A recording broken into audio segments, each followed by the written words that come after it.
سب سے پہلے سب دوستوں کو السلام علیکم۔ دوستو، شرجیل خان کے حوالے سے بڑا فیصلہ، اب یہ سیریز نہیں کھیلے گا، بڑے کھلاڑی کے بڑے فیصلے، سب حیران۔ آئیے تمام تر ڈیٹیل بتاتے ہیں شرجیل خان کے حوالے سے۔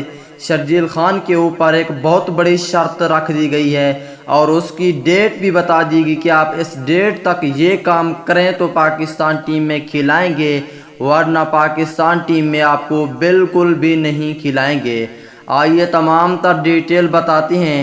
تو دوستو، پیر کو قذافی اسٹیڈیم لاہور میں پاکستان اسکواڈ کے ممبران نے انٹرا اسکواڈ 50 اوور میچ کھیلا تھا۔ تاہم شرجیل خان پریکٹس پچوں پر دوڑتے نظر آئے۔ بیٹنگ کوچ یونس خان اوپنر کی نگرانی کر رہے تھے۔ اوپنر اسکواڈ کی روانگی سے قبل انٹرا اسکواڈ میچوں میں حصہ نہیں لے گئے۔ آگے آپ کو تمام تر ڈیٹیل بتانے والے ہیں شرجیل خان کے حوالے سے جو بڑے فیصلے ہوئے ہیں۔ شرجیل خان کو آخرکار پلینگ 11 میں کیوں نہیں شامل کیا جائے گا؟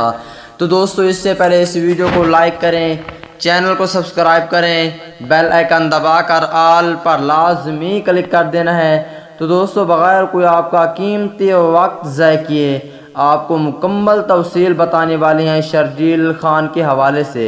دوستو، قومی ٹیم کے کپتان بابر اعظم نے حال ہی میں دورہ جنوبی افریقہ اور زمبابوے سے قبل اوپنر شرجیل خان کی فٹنس سے متعلق اپنے خیال کا اظہار کیا۔